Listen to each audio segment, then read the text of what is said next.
errors of measurements. You know that what is error? Errors means mistake. जब भी हम कोई भी एक्सपेरिमेंट करते हैं या कोई भी मेजरमेंट करते हैं, वहां पे हमारे पास उस एक्सपेरिमेंट में या उस मेजरमेंट में कोई भी मिस्टेक हो जाती है तो उसको हम क्या बोलते हैं? उसको बोलते हैं एरर्स. यू नो दैट एक एग्जांपल यहाँ पे हम लेते हैं कि मान लो गिवन है आपके पास कि एक रोड है, इसकी लेंथ बता दी आपको 5 सेंटीमीटर. ठीक है, जब हमने इसको मेजर किया, सपोज इसकी लेंथ आ गई 4.99 सेंटीमीटर. यू नो दैट अब इनका जो डिफरेंस होगा उसको हम यहाँ पे क्या बोलेंगे? उसको यहाँ बोलेंगे एरर. यू नो दैट हमने डेफिनेशन में भी लिखा हुआ है एरर होता क्या है. यहाँ बता रखा है the difference in the true value and the measured value. You know that जो 5 सेंटीमीटर लिखा था ये था आपके पास ट्रू वैल्यू, मतलब फिक्स वैल्यू, और उसमें से जो हमने ये वैल्यू मेजर किया वो इन दोनों का जो डिफरेंस होगा उसी को हम यहाँ पे क्या बोलेंगे? एरर बोलेंगे. ठीक है, ये बात आप यहाँ से याद रख सकते हो. क्या होता है एरर? एरर होता है it is the difference of true value and measure value. Okay, अब नाउ यहाँ से एक बात और आपको याद रखनी है कि मेजरमेंट जो है हम इसको दो हिस्सों में लिख सकते हैं. एक है आपके पास एक्यूरेसी, ठीक है, और एक है आपके पास प्रिसाइज. अब एक्यूरेसी होता क्या है? यू नो, इसको मैं एक एग्जांपल लेके बता रहा हूं. मान लीजिए आपके पास एक रोड है, हमने ऐसे बता दिया कि इसकी ट्रू वैल्यू जो है वो है 5 सेंटीमीटर. ठीक है, अब यहाँ पे दो पर्सन है, person A and person B. जब ए ने इसके ये लेंथ को मेजर किया बार बार, सपोज इसने एक बार मेजर किया तो ये आपके पास आ गया 5.10. अगेन मेजर किया तो 5.20, फिर मेजर किया तो 5.00, फिर मेजर किया 5.15. ठीक है, अब बी वाले ने भी उसी को मेजर किया तो उसने मेजर किया तो उसके पास आया 6.10, 6.2 सॉरी 1, 2, 6.11, 6.13. You know that. अब इसमें देखिए, इसमें एक्यूरेसी हम किसको ये बोलेंगे? ए वाले को. क्यों?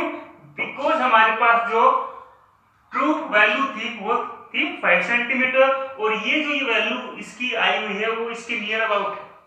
ठीक है, तो इसका नो दैट इसका जो मेजरमेंट होगा उसका नाम हो जाएगा एक्यूरेसी. जबकि जो बी है, अगर हम ये देखें तो इससे इसको कंपेयर करें तो इनका जो डिफरेंस आएगा वो ज्यादा आएगा.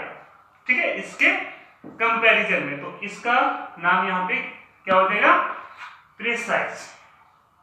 ओके, और एक बात और आपको इसमें याद रखनी है कि इनके बीच में जो डिफरेंस होता है वैल्यू के बीच में वो ज्यादा नहीं होता, बहुत माइनर सा डिफरेंस होता है यहाँ पे जो कि हमने दिखा रखा है. ठीक है, ये जबकि इसमें जो ये डिफरेंस है वो एक इंटरवल के साथ में होता है, बट इसकी जो वैल्यू है वो इसके नियर अबाउट होती है, तो इसको हम यहाँ पे क्या बोलेंगे? एक्यूरेसी या एक्यूरेट वैल्यू, और इसका नाम क्या हो जाएगा? प्रिसाइज. ओके, नाउ अब यहाँ पे हम ये देखते हैं types of error. You know that types of error के 3 टाइप्स होते हैं. एक होता है आपके पास सिस्टमैटिक एरर. ठीक है, एक होता है रैंडम एरर और एक होता है ग्रॉस एरर. तो सिस्टमैटिक एरर क्या होता है वो देखते हैं. First, systematic error. You know that ये आपके पास कोई भी हम एक्सपेरिमेंट कर रहे हैं या मेजरमेंट कर रहे हैं तो वहां पे जो हमसे मिस्टेक होती है उसके रीजन का हमको पता होता है, उसके कोज का हमको पता होता है. तो ऐसा जो एरर होता है उसको हम यहाँ बोलेंगे सिस्टमैटिक एरर. तो हम इसमें लिखेंगे क्या? द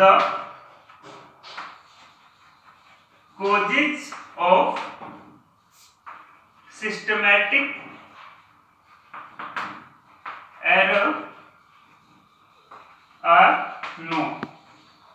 मतलब इसके अंदर जो भी आपके पास कॉजेज होंगे वो नोन होते हैं, हमको ये पता होता है कि जो मिस्टेक है, जो हमारे पास एरर आ रहा है तो वो क्यों आ रहा है, तो उसको हम यहाँ क्या बोलेंगे, सिस्टमैटिक एरर। अब ये जो है एरर, इसको मिनिमाइज भी कर सकते हैं, इसको कम भी कर सकते हैं, यू नो दैट। तो हम इसमें लिखेंगे इट कैन बी मिनिमाइज, ठीक है, इसको मिनिमाइज भी किया जा सकता है, यू नो दैट। अब ये सिस्टमैटिक एरर जो है वो किस किस रीजन से होता है वो हम यहाँ पे ये देख लेते हैं।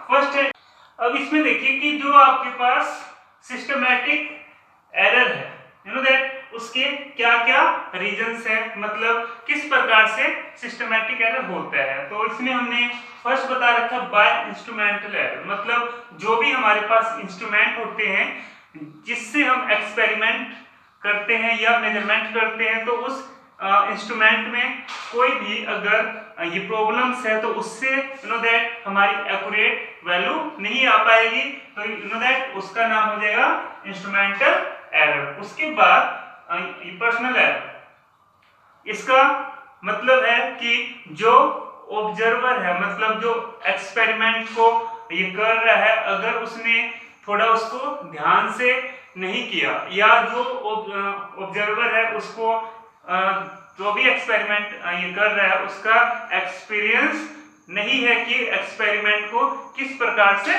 करना है, तो यू नो दैट वहां भी आपके पास जो वैल्यू होगी वो एक्यूरेट या जो हमारे पास ट्रू वैल्यू है वो नहीं आ सकती। तो यू नो दैट ऐसा जो भी एरर होगा उसका नाम होगा पर्सनल एरर। उसके बाद है list count error. You know that list count होता क्या है?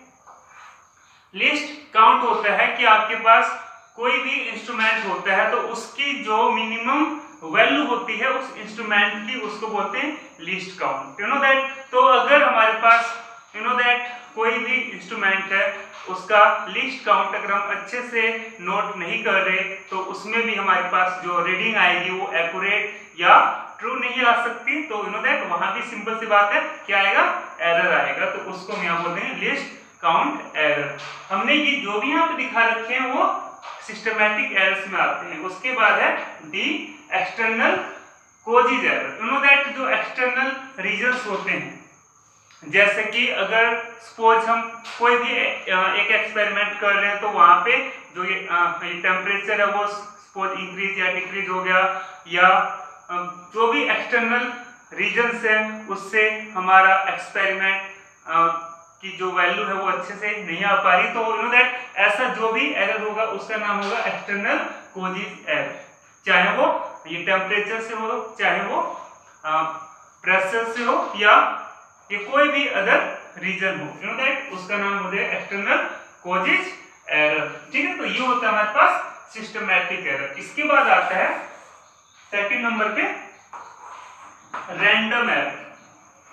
रैंडम एरर आपके पास होता है कि मतलब ऐसा एरर जिसके कोज का हमको पता नहीं होता, मतलब जो भी ऑब्जर्वर है वो जो एक्सपेरिमेंट को ये कर रहा है तो उसकी जो रीडिंग आ रही है वो हर बार कुछ अलग अलग आ रही है, बट उसको ये नहीं पता कि उसकी रीडिंग जो आ रही है वो गलत क्यों आ रही है, मतलब यहाँ पे कोज का पता नहीं होता। तो ऐसा जो एरर होता है उसका नाम होता है रैंडम एरर। तो हम यहाँ पे क्या लिख सकते हैं, रैंडम एरर। इसमें हम लिखेंगे the causes of error are unknown. यहाँ पे जो भी कॉजेज होते हैं वो अननोन होता है, उसका नाम होता है random error. You know that अगर एक एग्जांपल है कि हमने सपोज रोड है, ठीक है, और यू नो दैट यहाँ पे इसकी ट्रू वैल्यू आपको बता दी 5 सेंटीमीटर, और जब हम एक्सपेरिमेंट कर रहे हैं तो सपोज हमारे पास आया 4.9 सेंटीमीटर, ठीक है, 4.8 ये सेंटीमीटर, 5.1 सेंटीमीटर, मतलब हर बार हमारे पास वैल्यू जो है वो अलग अलग आ रही है, यू नो दैट 5 सेंटीमीटर नहीं आ रही। तो मतलब यहाँ पे जो भी एरर आ रहा है हमें उसके कॉजेस का नहीं पता, तो यू नो दैट इसका नाम होगा रैंडम एरर। ओके, उसके बाद आता है थर्ड नंबर पे ग्रॉस एरर। ग्रॉस एरर, अब ये एरर क्या होता है? ये होता है ये due to carelessness by the observer. ठीक है, मतलब जो भी एक्सपेरिमेंट कर रहा है वो एक्सपेरिमेंट वो अच्छे से नहीं कर रहा। मतलब ये सपोज कि रोड है कोई, ठीक है, ये लेंथ किसकी है? इतनी, और ये मेरे को नोट करना है, तो सपोज यू नो दैट मैंने यहाँ लिख दिया 4.9 सेंटीमीटर, तो मतलब इस यहाँ पे मैंने मिस्टेक लिख दी, ये मेरी मिस्टेक है। तो यू नो दैट जो ऑब्जर्वर होता है उससे जो मिस्टेक होती है, क्यों होती है? बिकॉज वो एक्सपेरिमेंट को अच्छे से नहीं कर रहा। ठीक है, मतलब उसको केयर से नहीं कर पा रहा। तो ऐसा जो एरर होता है उसका नाम क्या होता है? ग्रॉस एरर बोलते हैं। ठीक है, क्या बोलते हैं? Gross error. तो ये क्यों होता है? तो यहां पे हम लिख सकते हैं this error is arises due to carelessness. ठीक है, केयरलेसनेस बाय द ऑब्जर्वर। ठीक है, जो ऑब्जर्वर होता है उससे जो मिस्टेक होती है उसको हम ये क्या बोलेंगे? Gross error. ठीक है, तो ये आप अच्छे से नोट कर लीजिए। इसके बाद हम यहाँ पे करते हैं absolute error, mean absolute error, उसके बाद relative error and percentage error. Now अब हम यहाँ पे करते हैं absolute error, relative error, mean absolute error and percentage error. वो हम किस प्रकार से फाइंड आउट करते हैं वो देखते हैं।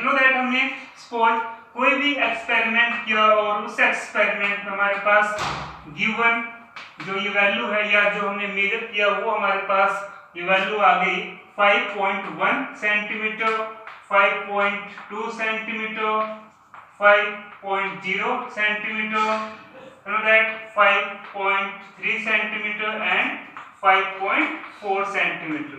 ठीक है, तो ये आपके पास जो हमने एक्सपेरिमेंट किया उसमें डिफरेंट वैल्यू आ गई। ठीक है, ये हमको मानना है। इसको सपोज हम यहाँ पे मान लेते हैं x1 है, ये x2 है, ये x3 है, ये x4 है एंड ये x5 है। ठीक है, अब हमको निकालना है यहाँ से ट्रू वैल्यू। कैसे निकालते हैं? अगर जो भी आपके पास गिवन वैल्यू होती है, अगर उसका मीन निकाल लें, उसका एवरेज निकाल लें, तो वो आपके पास यहाँ से हो जाएगा ट्रू वैल्यू। तो आपके पास ट्रू वैल्यू फाइंड आउट करने के लिए क्या करना पड़ेगा? इनका मीन निकालना पड़ेगा। तो हम इसको यहाँ पे मान लेते हैं xm।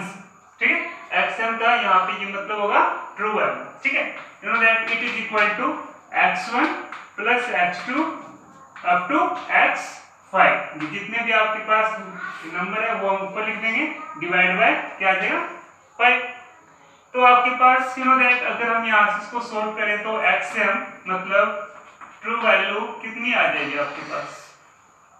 ये आ जाएगी 5.1 plus 5.2 plus 5.0 plus 5.3 plus 5.4 divide by क्या आ जाएगा? 5। तो अगर हम इसको यहाँ से सोल्व करें तो कितना आ जाएगा? ये आपके पास आ जाएगा 26.0 डिवाइड बाय 5 एंड इसको अगर हम यहाँ से डिवाइड करें तो आपके पास ये कितना आ जाएगा? 5.2 सेंटीमीटर। तो यहाँ से आपके पास 5.2 सेंटीमीटर मीन हो जाएगा। मीन मतलब ट्रू वैल्यू हो जाएगी आपके पास। अब हमको निकालना क्या? Absolute error. क्या निकालना? Absolute error. तो ये हम कैसे निकालते हैं? ये हम निकालते हैं कि जो भी आपके पास ट्रू वैल्यू होती है उसमें से एक इंडिविजुअल वैल्यू को अगर हम माइनस कर दें तो हमारे पास वहां से आ जाएगा एब्सोल्यूट एरर। मतलब हम यहाँ पे क्या लिख सकते हैं? The difference of true value and individual measured value तो इनका जो डिफरेंस होता है उसको हम बोलते हैं एब्सोल्यूट एरर। ठीक है, ये जैसे कि यू नो दैट आपको फर्स्ट ये वैल्यू निकालनी, तो आप इसको लिखोगे delta x1 it is equal to delta xm minus x1 हो जाएगा। ठीक है, इसी प्रकार से आपको निकालना है डेल्टा x2, तो ये हो जाएगा xm माइनस x2। अगर आपको निकालना हो ये delta x3 xm minus x3, delta x4 it is equal to xm minus x4 and delta x5 is equal to xm minus x5। मतलब इस प्रकार से हम क्या निकाल सकते हैं, इस प्रकार से हम एब्सोल्यूट एरर निकाल सकते हैं। यहाँ पे क्या होता है कि जो भी आपके पास ट्रू वैल्यू होती है उसमें से क्या हम यहाँ पे ये सब्ट्रैक्ट करें, जो आपके पास इंडिविजुअल वैल्यू आई थी, मतलब जो ये गिवन थी उसको सब्ट्रैक्ट करना है। तो यहाँ पे देखिए अगर हम इसको निकालें फर्स्ट के लिए, तो आपके पास xm तो फिक्स है, ये कितना है 5.2। ओके, माइनस यहाँ पे क्या हो जाएगा, आपने जो फर्स्ट मान था कितनी थी 5.1, तो ये आपके पास यहाँ पे आ जाएगा 0.1। ओके, नाउ नेक्स्ट नंबर निकालें तो ये आ जाएगा 5.2 माइनस आपके पास x2 कितना है 5.2, ये 5.2, ये कितना हो जाएगा 0। नाउ नेक्स्ट निकालें तो 5.2 minus you know that x2 आपके पास कितना था, ये कितना है 5.0, तो यू नो दैट ये आपके पास कितना आ जाएगा, ये आपके पास आ जाएगा 0.2। ठीक है, नेक्स्ट अगर हम यहाँ से फाइंड आउट करें तो यू नो दैट 5.2 माइनस 5.3 है। ओके, तो यहाँ से आ जाएगा ये आपके पास, अगर इसमें से इसको हम माइनस करें तो ये आएगा माइनस 0.1। ठीक है, नाउ लास्ट नंबर अगर हम निकालें यहाँ से तो 5.2 माइनस 5.4, ये इक्वल आ जाएगा माइनस 0.2। तो हमने यहाँ पे जो ये वैल्यू निकाली है इसको हम क्या बोलते हैं, इसको बोलते हैं एब्सोल्यूट एरर। ठीक है, अब हम इसके बाद निकालेंगे मीन एब्सोल्यूट एरर। तो इतना आप नोट कर लें। तो ये जो ये वैल्यू है आपको याद रखनी है कि आपके पास जो मीन या ट्रू वैल्यू आई थी वो कितनी थी 5.2। Now absolute error, sorry mean absolute error देखते हैं क्या होता है। मीन एब्सोल्यूट एरर, ये आपके पास यू नो दैट जो भी यू नो एब्सोल्यूट एरर होती है वो अगर उसका हम अरिथमेटिक मीन निकाल लें, मतलब अगेन उसका हम मीन निकाल लें, एवरेज निकाल लें, तो उसको हम यहाँ पे बोल दें मीन एब्सोल्यूट एरर। तो हम यहाँ पे क्या लिख सकते हैं, the arithmetic mean of absolute error, ठीक है, is called mean absolute error, mean absolute error. ठीक है, तो नो दैट जो भी हमारे पास ये वैल्यू आई थी, अगर इसके मैग्नीट्यूड का मीन निकालना, the arithmetic mean of you know that the arithmetic mean of, यहाँ पे हम ऐसा ही लिख देते हैं magnitude of absolute error is called mean absolute error. तो इनका हमको यहाँ पे क्या निकालना पड़ेगा, मीन निकालना पड़ेगा। तो देखिए यू नो दैट इसको हम यहाँ पे रिप्रेजेंट कर देते हैं डेल्टा एक्स एम से। ओके, डेल्टा एक्स एम से ये यहाँ पे इक्वल हो जाएगा किसके, delta x1 plus delta x2 plus delta x3 plus delta x4 plus delta x5। ठीक है, डिवाइड बाय जितने नंबर है उतने से इसको हम डिवाइड कर देंगे। तो देखिए डेल्टा xm ये किसके इक्वल आ जाएगा, ये इक्वल आ जाएगा आपके पास, ये जो हमने ये यहाँ पे वैल्यू निकाली थी 0.1, यहाँ पे आपको मोड लेना है, तो जो नेगेटिव की है वैल्यू भी पॉजिटिव हो जाती है। ये आपके पास 0, प्लस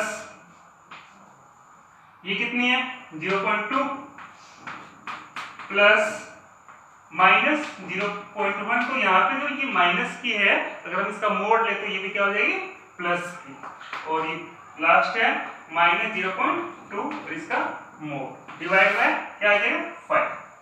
तो अगर इसको सोल्व करें तो देखो आपके पास क्या आता है, यहाँ से आएगा mean absolute error, you know that delta xm is equal to, you know that 1 2 3 and 4 and 2 6, तो ये आ गया आपके पास कितना 0.6 डिवाइड बाय क्या है 5।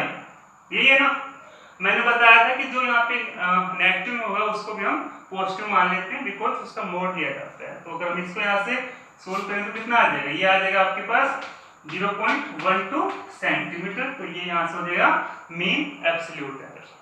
ओके, नाउ अब इसके बाद हम यहाँ पे देखते हैं रिलेटिव एरर क्या होता है। रिलेटिव एरर, तो रिलेटिव एरर रेशो होता है दो चीज का, किसका, मीन एब्सोल्यूट एरर का एंड ट्रू वैल्यू का। तो हम यहाँ पे लिखेंगे द रेशो ऑफ किसका, mean absolute error to true value, true value is called, क्या बोलोगे इसको, relative error, relative error. Okay, तो हम इसको यहाँ पे रिप्रेजेंट कर रहे हैं बाय डेल्टा आर। यहाँ पे आपको ये वाला ये सिंबल यूज करना है, डेल्टा टी, इस प्रकार से लिख देते हैं डेल्टा आर, इसका ये मतलब क्या है, रिलेटिव एरर, ठीक है, and it is equal to, ये रेशो है यहाँ पे मीन एब्सोल्यूट एरर का, मीन एब्सोल्यूट एरर को हमने ऐसे लिखा था delta XM divide by mean value, you know that हमने स्टार्टिंग में जो ये वैल्यू लिखी थी ट्रू वैल्यू डेल्टा एक्स, तो इनका जो रेशो होगा उसको हम यहाँ पे बोलेंगे रिलेटिव एरर। अगर इस एग्जांपल से अगर हम इसको ये करें तो कितना आ जाएगा, अभी हमने यहाँ पे ये वैल्यू निकाली है, ये है 0.12 डिवाइड बाय आपके पास जो मीन ये वैल्यू आई थी या ये ट्रू वैल्यू आई थी वो कितनी थी, वो थी हमारे पास 5.2, ठीक है। तो अगर हम इसको यहाँ से सोल्व करें तो आप क्या लिख सकते हो, ये देखते हैं, इसको अगर हम यहाँ से सोल्व करते हैं तो यह आएगा 0.0023, ठीक है। तो ये आपके पास हो जाएगा यहाँ पे क्या, रिलेटिव एरर। अब यहाँ से हम जो भी आपके पास एरर है उसका परसेंटेज भी निकाल सकते हैं, तो हम उसको यहाँ से क्या बोल देंगे, परसेंटेज एरर। यहाँ पे कितना हो जाए, क्या करते हैं निकालने के लिए, जो भी आपके पास ये वैल्यू होती है उसको 100 से मल्टीप्लाई कर देते हैं, तो किस में आ जाएगा, परसेंटेज में आ जाए। तो यहाँ पे जो आपके पास है वैल्यू 0.0023 मल्टीप्लाई बाय क्या लिख देंगे 100, तो यू नो दैट कितना आ जाएगा आपके पास ये परसेंटेज एरर। तो अगर इसको इनटू में लिखोगे तो ये आ गया 0.023%, तो ये आ गया आपके पास इतने परसेंट एरर है। तो ऐसे जो भी आपके क्वेश्चंस होंगे या न्यूमेरिकल्स होंगे वो आपको इजीली सोल्व करने आने चाहिए, ठीक है। तो आपके ई बुक में ऐसे बहुत से एग्जांपल्स हैं जो कि आपको कोशिश करने हैं, और ऐसे ये क्वेश्चंस आपके एग्जाम में भी आते हैं, तो इसलिए आपके लिए इम्पोर्टेंट है आप इसको अच्छे से समझें और अच्छे से करें। Okay, thank you.